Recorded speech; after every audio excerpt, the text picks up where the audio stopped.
Buenos días, hermanos. Gracias a Dios que nos ha dado la oportunidad hoy otra vez de estar aquí en este lugar. Y es un privilegio.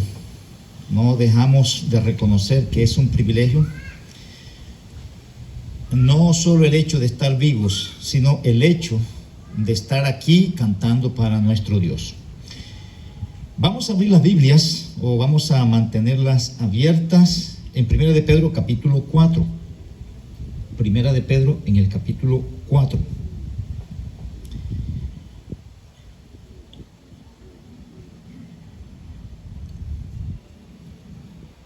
El texto que vamos a tratar de analizar hoy, si Dios así nos los permite,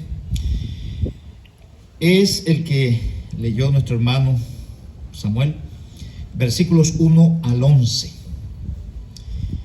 Y vamos a orar para que el Señor nos dé la claridad que necesitamos para poder entender su palabra. Padre, bueno, te doy gracias porque una vez más nos damos cuenta de tu misericordia. Gracias por permitirnos percibir que tú estás con nosotros y estás a favor de nosotros. Gracias por permitirnos ver tu fidelidad, tu misericordia, tu amor. Gracias, Señor, porque nos permites llegar hasta este lugar y levantar nuestra voz a ti, reconociendo quién eres y lo que haces a nuestro favor. Gracias que podemos leer tu palabra y podemos recibir la orientación, Señor, de tu Espíritu Santo, quien es el maestro de la iglesia.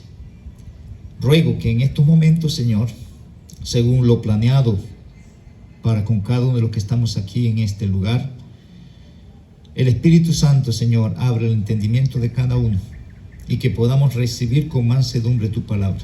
Y haz que nuestras vidas, Señor, puedan reflejar lo poco o mucho que nosotros entendemos de tu palabra. Te pido esto en el nombre de Jesucristo, en él te doy gracias. Amén. Bien, mis hermanos,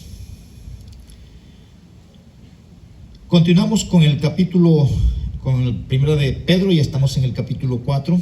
Vamos a mirar de manera rápida los versículos 1 al 11. Y desde el final del capítulo 3 se viene hablando de lo que es el sufrimiento en su más, vamos a decir, intensa manifestación en la carta. Los últimos versículos del capítulo 3 y los primeros versículos del capítulo 4, todo el capítulo 4, aquí es donde se da el clímax o se da el énfasis mayor de lo que es el sufrimiento, y se enfatiza de manera especial, y en este capítulo 4, lo que es la necesidad que tiene el creyente de mantenerse firme. Y lo que voy a tratar de desarrollar está enfocado en lo que es la manifestación de la conducta cristiana a pesar del sufrimiento. La manifestación de la conducta cristiana a pesar del sufrimiento. Eso es lo que se evidencia ahí cuando se habla de la voluntad de Dios y se habla del ejemplo de Cristo como nuestro Señor en el contexto del sufrimiento. En la vida, cada uno de los seres humanos en este mundo, todos tenemos la pretensión de tener una vida de felicidad, una vida de alegría, una vida sin problemas, una vida sin dificultades, sin tristezas, pero la realidad es otra. Y aunque la realidad la estamos experimentando, que hay sufrimiento de muchas formas y de mucha intensidad, sin embargo nosotros todavía tenemos en nuestra mente, tenemos en nuestro interior el deseo de que las cosas cambien o que las cosas van a cambiar. Y ese deseo lo tenemos en este sistema o en este mundo, que cambien las cosas aquí. Pero en el contexto de lo que dicen las Escrituras, la realidad es otra. Y la experiencia que nosotros tenemos nos evidencia que la realidad es otra. Y de ahí que en el contexto que está presentando el apóstol Pedro, él está animando a estos creyentes a que se refugien en el Señor en las diferentes situaciones que están enfrentando y que son duras para ellos.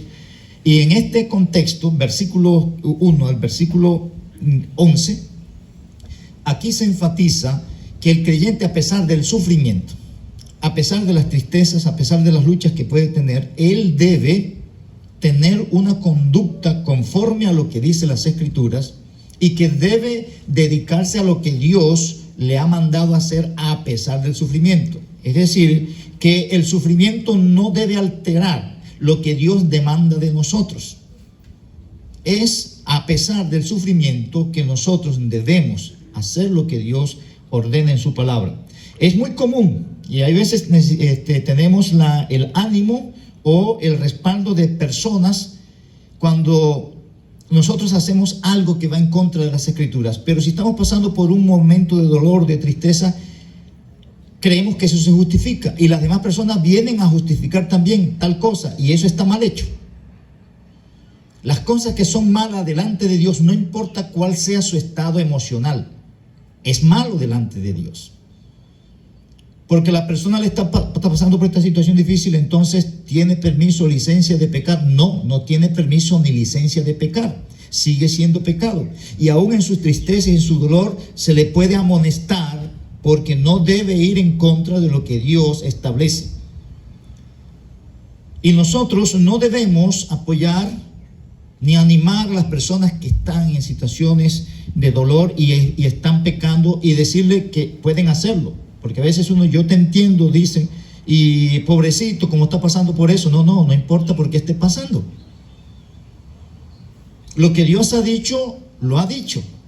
Y eso lo hemos dicho aquí varias veces. No importa cuál sea nuestra condición emocional, lo que Dios presenta, nosotros tenemos una obligación ante lo que Él presenta. Y nosotros debemos estar sometidos en ese sentido.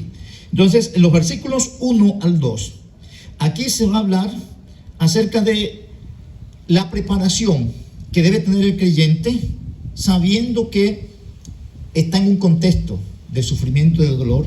Él debe prepararse mentalmente, tener conciencia permanente de que en este mundo las cosas no van a ser color de rosa, de que en este mundo nosotros no debemos pretender la felicidad, porque eso es una pretensión fallida. Y la experiencia, eso nos enseña que es así. Y que nosotros debemos descansar en el modelo de Cristo para vivir la vida independientemente de las cosas que debemos enfrentar. Entonces, los versículos 1 al 2, voy a leer. Puesto que Cristo ha padecido por nosotros en la carne, vosotros también armaos del mismo pensamiento, pues quien ha padecido en la carne terminó con el pecado, para no vivir el tiempo que resta en la carne conforme a las concupiscencias de los hombres, sino conforme a la voluntad de Dios. Aquí el apóstol Pedro apela a la vida de Cristo, y él hace referencia a que Cristo, siendo justo, como dice en el versículo 18 del capítulo 3, Él murió por los pecados de los injustos.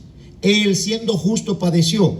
Entonces decíamos el domingo anterior que no es raro que nosotros, que hemos pecado, suframos. No es raro. En el versículo 18 del capítulo 3 dice: porque también Cristo padeció una sola vez por los pecados, el justo por los injustos, para llevarnos a Dios, siendo a la verdad muerto en la carne, pero vivificado en el Espíritu. Y ahí se habla que había un propósito. El propósito era hacer la voluntad de Dios. En el contexto donde estamos, el enfoque es el mismo. Entonces, el apóstol dice: puesto que Cristo padeció por nosotros, haciendo la voluntad de Dios, porque Dios lo envió a hacer eso, nosotros debemos tener la misma mentalidad que Él tuvo, que no importa qué voy a padecer, debo mantenerme firme haciendo lo que Dios dice que se debe hacer en cada circunstancia de vida, no importa cuáles sean las presiones. El versículo dice: vosotros también armaos del mismo pensamiento. Este texto ya lo hemos estudiado en otra oportunidad, y aquí el énfasis de armarse hace referencia a tomar los utensilios o las herramientas necesarias para hacer cualquier labor. Es tener todo aparejado, todo el equipamiento para hacer una tarea. En el caso de los soldados, ellos se colocaban toda su armadura y tenían todo a disposición para estar dispuestos a enfrentar el combate o la batalla o ir a la guerra. Las personas que van a, supongamos alguien que debe barrer este patio, pues debe tener todas las herramientas para hacer la tarea. La idea de eso es tener todas las cosas a disposición. Dios nos ha dado todo lo necesario. Las Escrituras, el Espíritu Santo está en nosotros, tenemos la relación y la comunión con los demás creyentes, todo está de nuestro lado. El asunto es echar mano de lo que Él ha dispuesto para nosotros. Y ahí la mentalidad es eso, no escudarme en circunstancias o situaciones para romper o infringir lo que Dios ha establecido, sino echar mano de lo que Él ha dispuesto para mí y hacer lo que Él dice que se debe hacer.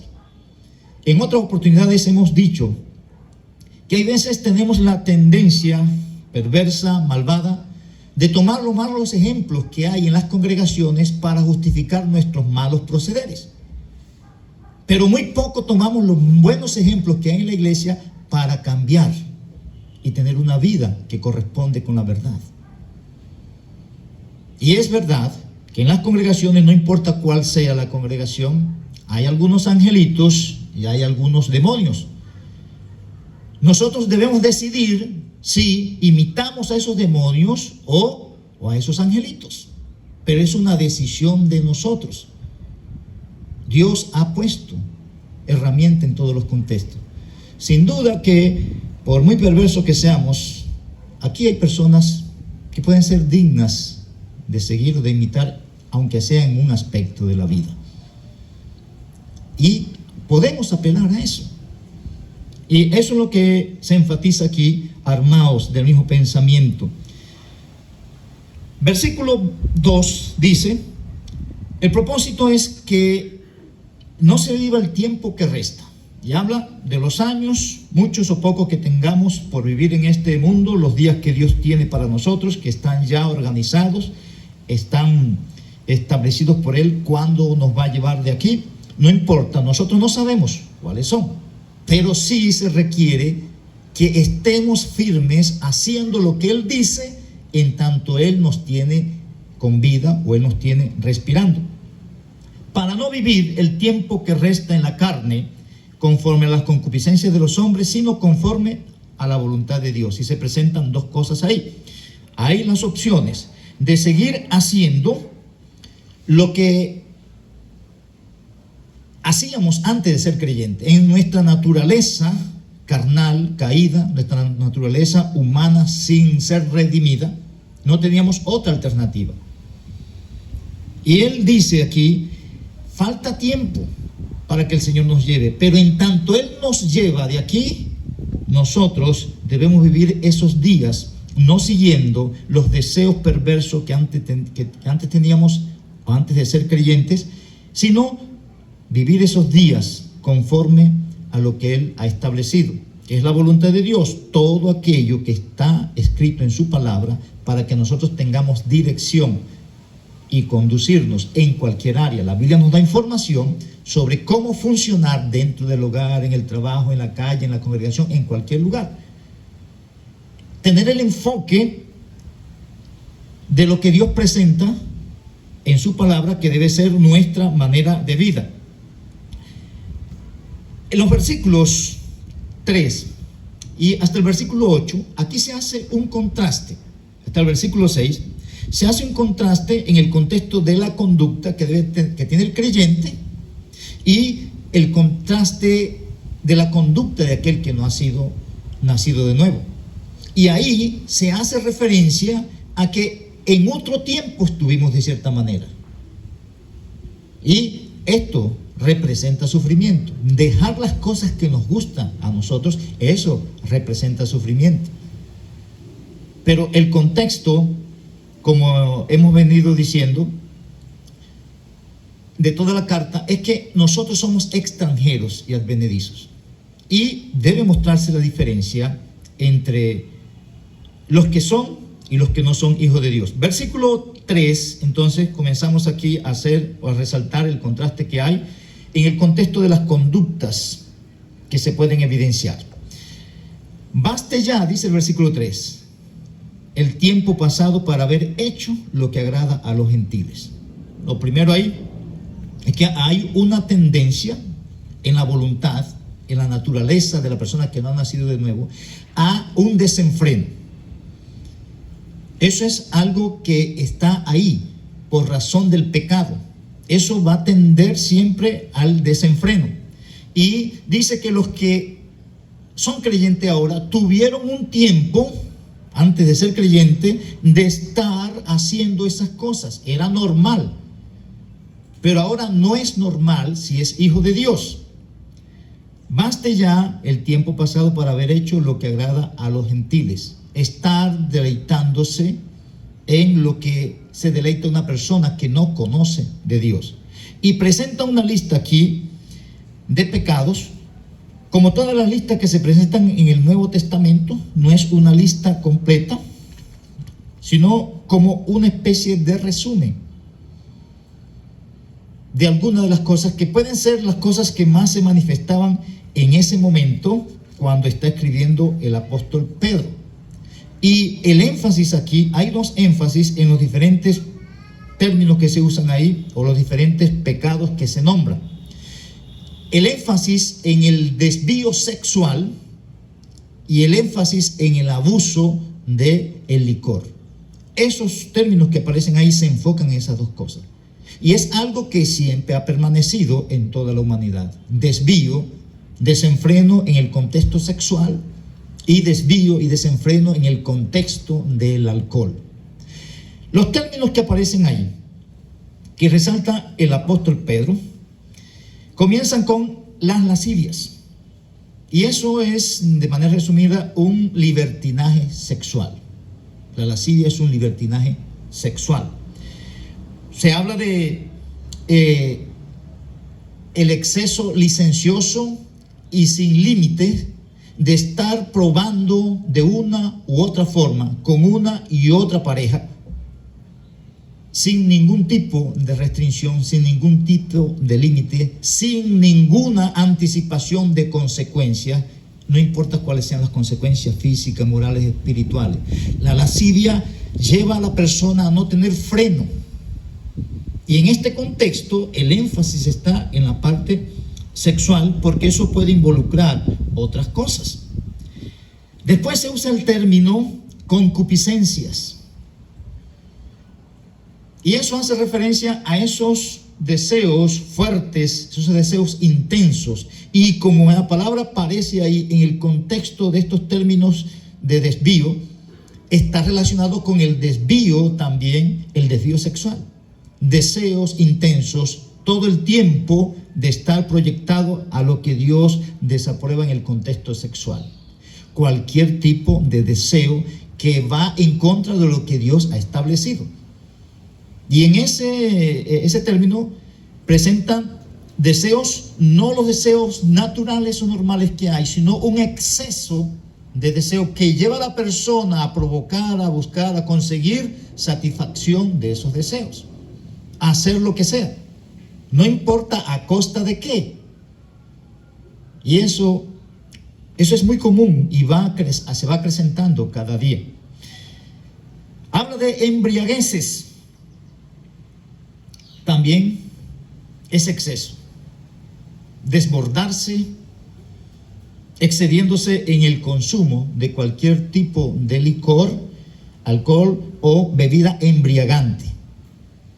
La Biblia habla mucho acerca del vino, habla mucho acerca de los licores, y hay varias clases de uso. Pero la Biblia condena el abuso o el exceso. Y por eso el término ahí se usa embriagueces, y todos los términos se usan en plural. Cuando se habla de orgías, es el mismo énfasis: desvío y desenfreno. Aquí uno de los énfasis de este término está relacionado con esas cosas que acompañan a lo que son las embriagueces. Piensen en esas personas que pasan toda una noche o un día y una noche tomando licor sin medida, sin control, y después el día siguiente en la madrugada están por las calles dando tumbo con todo, tirando piedras, se quitan la ropa, alteran todo. El énfasis es eso, de las personas que llegan a un límite o llegan a una condición que no tienen límite en ningún contexto, ni control en ningún contexto de su persona. Eso es muy común. En esa época estaba relacionado con las fiestas que se hacían en los templos, y las personas, después que terminaban con todo el licor o llenos de comida y desenfreno sexual en todas las áreas, terminaban haciendo desmanes. Es lo que pasa en cualquier pueblo, cualquier municipio, aún hablando aquí en La Guajira. Cuando hay los festivales y a eso siempre están. Después ese tipo de cosas sale. Ese es el énfasis de la orgía. Y ahí, como estamos diciendo, son desvíos, son abusos. Es algo que no tiene freno. Y otra vez, el enfoque está en la parte sexual y la parte del abuso del alcohol. Después se usa el término disipación y abominables idolatrías. La disipación va reforzando todo lo que se viene diciendo anteriormente. Es otra vez exceso. Exceso en sexo, exceso en licor, exceso en alcohol y las consecuencias que puede traer esto. Al final dice abominables idolatrías. La tendencia a rendir culto, adorar o servir a ídolos.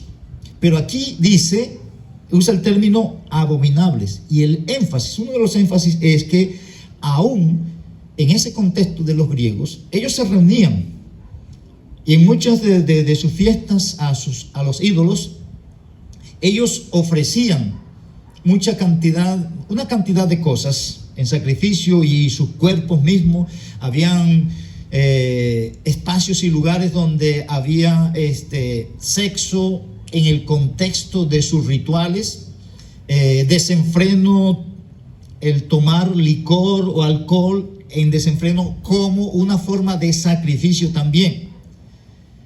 Y habían otro tipo de cosas que eran más fuertes, pero que estaban condenables o eran condenadas por la ley. Y aquí el énfasis es abominables idolatrías, es decir, todo era idolatría, pero había algo que la misma ley en ese contexto lo prohibía. Eso es como decir hoy, es idolatría todo lo que hacen las personas en el contexto de cualquier ídolo, en el contexto de cualquier demonio o de cualquier dios, es idolatría. Pero aquí está prohibido sacrificar niños, y ese es el énfasis ahí. Sobrepasar aún los límites que están establecidos en medio de esa maldad o ese desvío de lo que es la idolatría. Ahí se presentan esos términos, y otra vez el énfasis es un desvío desenfrenado en el contexto sexual y de alcohol. Es algo en lo cual uno debe tener cuidado, esas dos áreas. Eso es bien claro en toda la Biblia.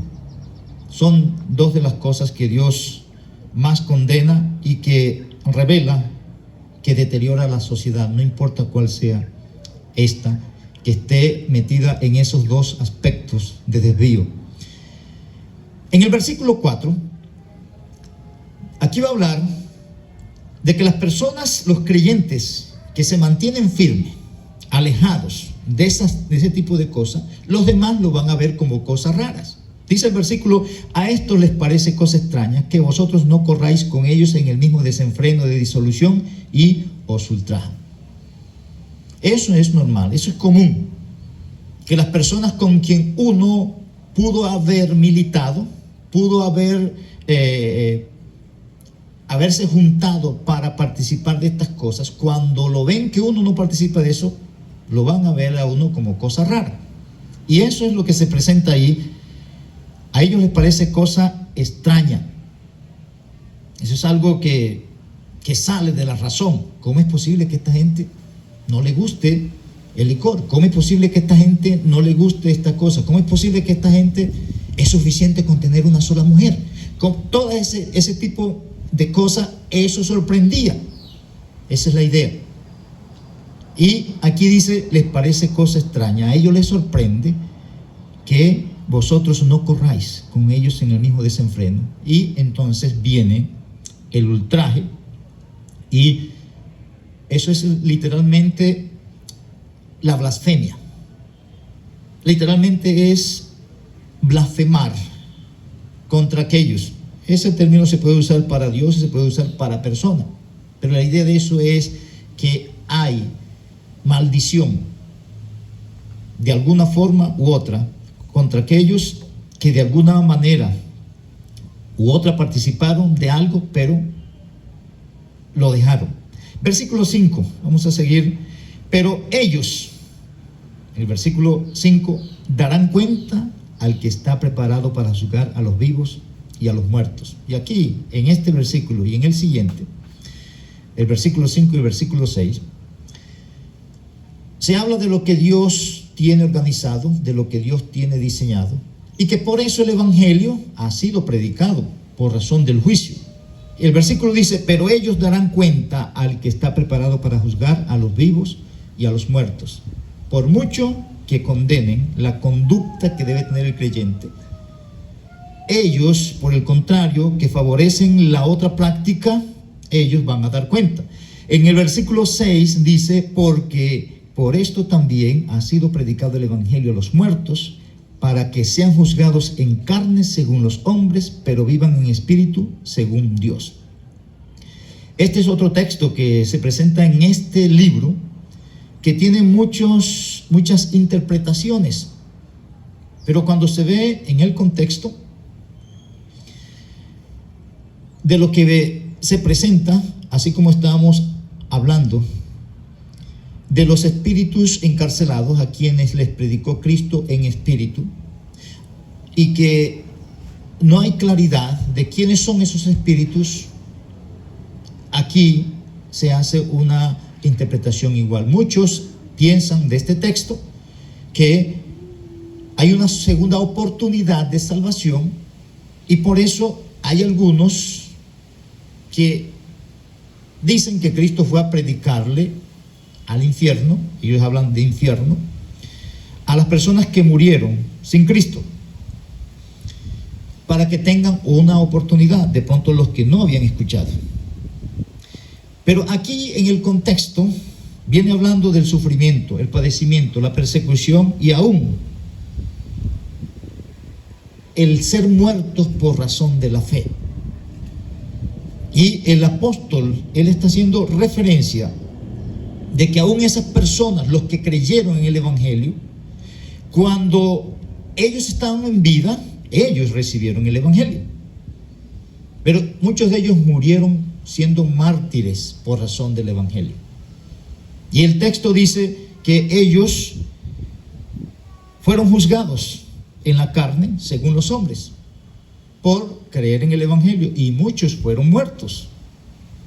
No solamente antes de que Pedro escribiera lo que está escribiendo aquí, sino muchos murieron, y fue mayor cantidad después que Pedro escribiera esto. Pero el énfasis es que esas personas murieron por razón del Evangelio, pero viven en espíritu según Dios. Y es el mismo énfasis que se presenta en el asunto anterior, cuando se habla de que Cristo fue a predicar en espíritu a los hombres a través de Noé, cuando se construía el arca, cuando esperaban la paciencia de Dios. Nosotros no vamos a dar más detalle en ese sentido, pero el énfasis es que independientemente de los sufrimientos que acarree, así sea la muerte, el creyente debe estar dispuesto a hacer lo que es la voluntad de Dios. Y Él está animando a estos creyentes: miren, ustedes deben permanecer haciendo la voluntad de Dios, así esto le traiga la muerte. Porque por eso también a los que están muertos, los creyentes que están muertos ahorita por causa del Evangelio, ellos recibieron el Evangelio y murieron precisamente por estar firmes en el Evangelio. Y ese es el énfasis que se está presentando. Animar a los creyentes a permanecer firmes en su fe, haciendo la voluntad de Dios, así esto les traiga la muerte. Versículo 7 en adelante. Aquí se va a hablar de la ocupación del creyente a pesar del sufrimiento. Y se habla del servicio, se habla de una entrega a los demás creyentes y se habla de una orientación, de edificación dentro del cuerpo de Cristo. Es decir, que no importa cuáles sean las circunstancias, en cualquier contexto nosotros debemos estar haciendo lo que debemos hacer a pesar del padecimiento. Vamos a servir y eso incluye el padecer mientras servimos. Versículo 7. Mas el fin de todas las cosas se acerca. Sed pues sobrios y velad en oración. Con la expectativa de que en cualquier momento el Señor Jesucristo va a venir por su iglesia. Aquí se habla de que deberíamos tener la mente sobria, estar con la mente bien parada, ubicados en la posición que Dios en la posición en la cual Dios nos ha puesto, y no estar contaminados con todas las cosas que hay en este mundo, sino por el contrario, poner los límites que debemos poner a las cosas. Y eso es el énfasis que se viene desde el versículo 1. Entonces, va rematando aquí con mandamientos. Ahí dice, sed sobrios y velad en oración. Si usted está esperando al Señor Jesucristo, usted debería tener una mentalidad y unas acciones que correspondan con alguien que está esperando al Señor Jesucristo. Porque hoy en día hay muchas personas que hablan acerca de la venida del Señor y hablan de que ya los tiempos se acercan, pero usted ve que no viven como si eso fuera verdad. Entonces es algo que no corresponde. Y usted los escucha diciendo, mire hermano, ya la venida del Señor se acerca, mire todo lo que está pasando, y usted va a ver su vida. Oye, pero es así, pero parece que eso no le afecta, eso no le altera para nada. Que debería, porque por eso se están diciendo esas cosas. Es para estimular a mantener la conducta que Dios quiere que mantengamos. Si yo estoy convencido de que en cualquier momento el Señor Jesucristo va a regresar, yo debo tener una vida que corresponda con alguien que está convencido de eso. Quiero mantener una conducta que corresponda con alguien que está esperando a su Señor. Pero profesar eso y estar en pecados uno y otro, eso no corresponde. Y el estímulo aquí del apóstol es a eso. Siendo que Él viene, entonces vivan cuerdamente y no se estén contaminando con lo que hay en este mundo. Ese es el énfasis del verbo velad. Estar sin contaminación de este mundo y estar cerca del Señor en el contexto de la oración. Y ante todo, dice el versículo 8, tened entre vosotros ferviente amor. Este texto, ahí se habla del amor. Y se usa, dice ferviente. La idea de ferviente es algo que se inclina o se estira para llegar o tocar a algo. Estirarse a. Es como algo que está adentro y se sale para estirar y tocar a otra cosa.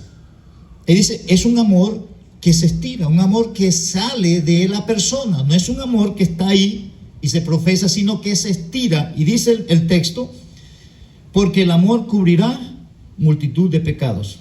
Y el énfasis ahí no es algo que en futuro, es más en presente. Dice, porque el amor cubre multitud de pecados. En el contexto de las personas que cometen sus pecados, sus hierros, y que me afectan a mí, yo debo estirarme en misericordia hacia esa persona. Y eso es algo tan claro en el Nuevo Testamento, que aún Cristo dice que nosotros no hacemos nada de más si amamos a los que nos aman. La gracia del amor es amar a aquel que me está haciendo daño. Porque amar al que se porta bien, eso lo hace cualquiera, hasta el diablo hace eso. Pero amar a aquel que me afecta, ese es el verdadero amor. Ese es tirarme y cubrir, perdonar, no proceder en contra de aquel. Después habla de la hospitalidad, versículo 9. Hospedaos los unos a los otros sin murmuraciones. Y en ese contexto, eso era útil y era necesario, pero también era riesgoso. Hospedar a algunos tenía sus privilegios y tenía sus riesgos, pero fueron estimulados, deben hospedarse.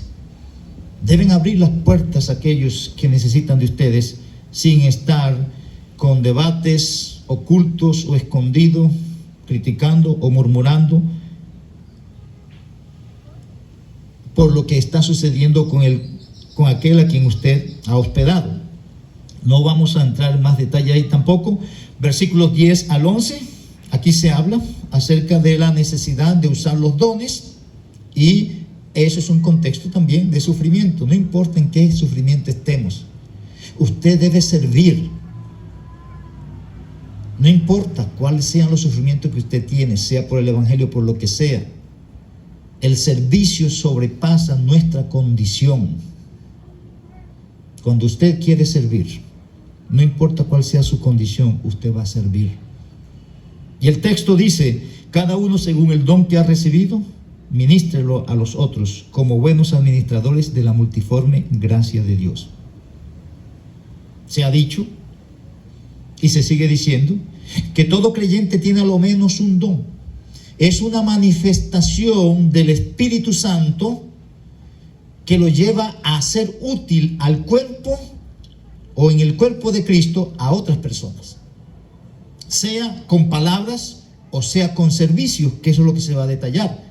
Porque los dones en el Nuevo Testamento se clasifican en dones que están relacionados con el hablar y dones que están relacionados con el actuar o el servir. Y el texto dice ahí: si alguno habla, el que tiene el don de la sabiduría, el que tiene el don de la enseñanza, el que tiene el don que está relacionado con el hablar, para aconsejar, para orientar, debe hacerlo conforme a la palabra de Dios. No son sus ideas, no son sus consejos, no son sus orientaciones. Debe entender la Biblia y dar orientación bíblica. Y de ahí que una de las cosas que tratamos de hacer aquí es explicar la Biblia y no expresar nuestras experiencias, sino explicar la Biblia, porque las personas deben ser alimentados por la palabra de Dios y seguir la palabra de Dios.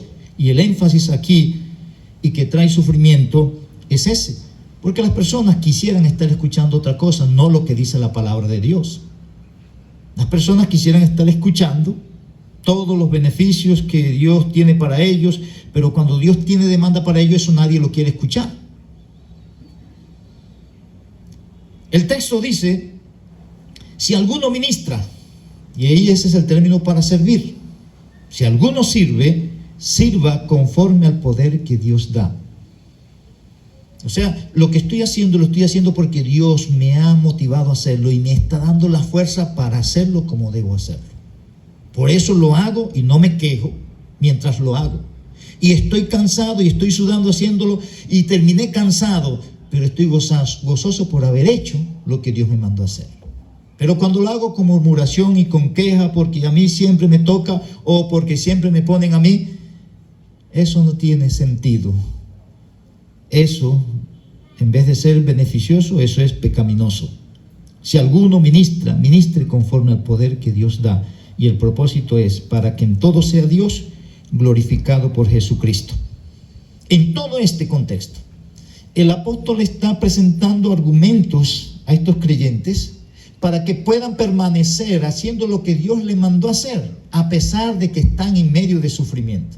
Y que lo que vamos a hacer no debe ser limitado o restringido porque yo estoy padeciendo cierta cosa. Si Dios me da la oportunidad de hacer algo, no hay limitaciones porque Él me da la fuerza para hacerlo. Yo soy el que me voy a limitar.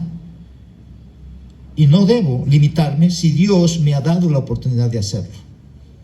Y termina el texto, que en todo sea Dios glorificado. ¿Y qué es en todo? En todo aquí es sufrir haciendo la voluntad de Dios. Dios es glorificado cuando nosotros padecemos por hacer lo que es correcto delante de Él. Podemos esperar y podemos desear la felicidad.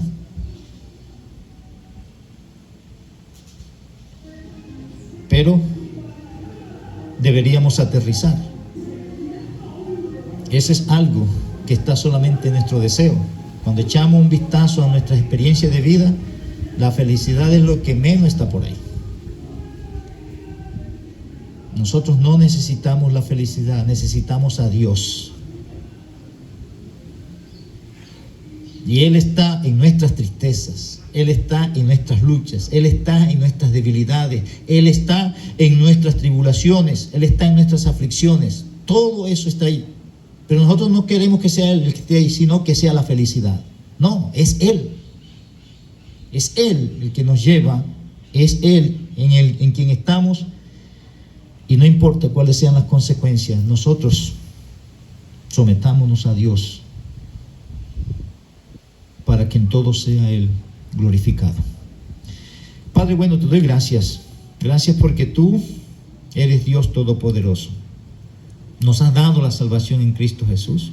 Y Cristo padeció siendo justo por nosotros los injustos. Gracias porque nos llamas a tener la mentalidad de Cristo. Y gracias porque al hacerlo así, tú eres glorificado. Permítenos, Señor, estar tomando decisión al respecto de eso en todos los contextos de vida. Que no solamente podamos entender que tú nos has llamado para darnos la salvación, sino que nos has llamado para cambiar nuestra vida. Y haz que esa vida, Señor, pueda ser evidente en cualquier contexto donde vivimos. Te pido esto en el nombre de Jesucristo y en Él te doy gracias. Amén.